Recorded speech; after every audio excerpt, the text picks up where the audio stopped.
So how has practice gone, would you say, in general during this bowl run-up? What's been the I've been pleased. We've executed pretty well.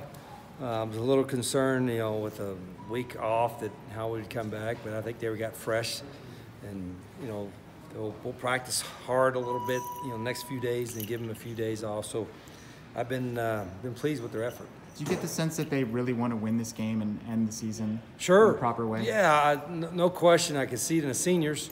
They've had great leadership from there. We have so many young guys, it's their first bowl, so I have to continually explain to them what the bowl process is like and what the main thing is, but I've been pleased with it so far.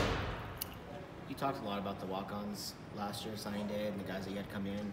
How do you kind of grade out and look at that group now that they've kind of have a season under their belt? Yeah, it's been really good. Some of them, I think there's a lot of really good players. That whole class of 47 guys, whatever it is, has been, I think it's going to be a special group. And I told them when they first got here, I remember saying, if you all stick together in the next few years, I think you'll win a championship. And I feel even more so that way, and that includes the walk-ons now than I did back in August.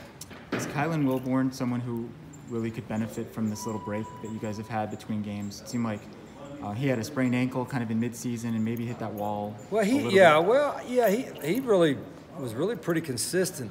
But I think for all the freshmen, that's the most games most of them have played, and getting adjusted to Division I football. But I think it's the little break helped all of them, and I think this little break we're going to give them before we head to the bowl site will help several of them too. So obviously Colin Schooler's gotten a lot of accolades, and Tony Fields has too. What do you think Kylan brought to the table this year? Well, he's been as impactful as all the rest of the guys.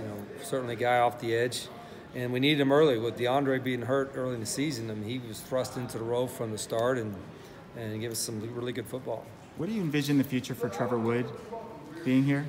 Well, he's, right now he's playing more defense than offense, but he can play both. And he's a good enough athlete that he can play both and special teams. So he's got a huge role. This is going to be he's our only two-way player at this point, and I've been impressed with it. Now that you've made it through the season with such a young defense, is that a good starting point for you guys to kind of build off going into next year?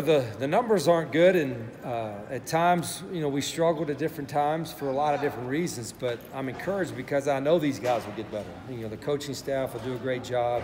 The big thing for a lot of those young guys is obviously in the weight room, what they got to do in the off season to get bigger and stronger and faster and understanding our scheme. So, they played hard. And I know they've got a lot of pride to get better, and my expectation is we should be a lot better defensively the next couple of years. It's been about almost 2 years since you made all those changes on the defensive staff. Has that worked out the way that you hoped it would? So far, I think it's got better. I think we were better. Even I don't know what the numbers were this year compared to last year, but we're more talented. I think we still need some help in this recruiting class, some immediate help.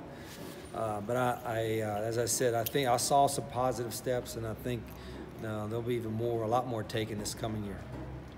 Do you look at any specialists, and even if it's just walk-on capacity in terms of this recruiting class, punters? Yeah, we are. We're looking around. I think the punting situation, as we know, it can be a whole lot better. Matt Aragon's going to compete with the guys for the bowl game, and we're going to look. It's hard to predict until you see a guy live or see a guy do it in person, and we're still evaluating that. But I feel good with Lucas. Josh has been consistent on short field goals, but we got to get better at punting the ball, and that's something we're going to look at pretty hard in the next couple months. Have you been coaching the quarterbacks with Coach Smith away? Well, BJ and I both. I've always kind of stuck my head in the middle of the quarterback coaching, but having BJ here and Coach Smith hopefully will be back this weekend, but having BJ to step in has been a big bonus too.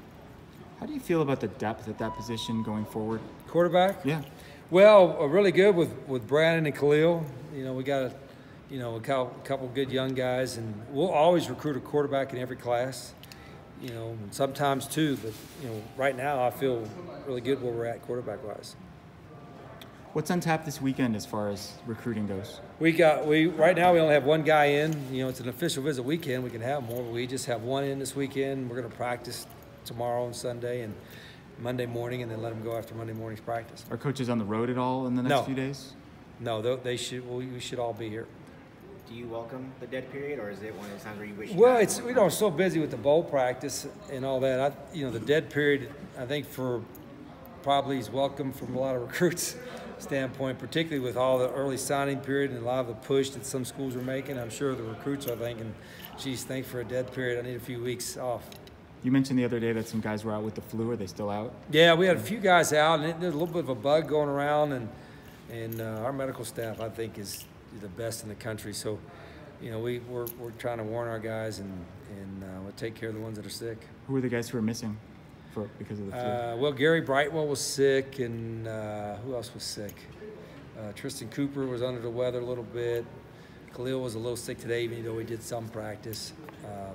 Hopefully it's just a day or two for most of them.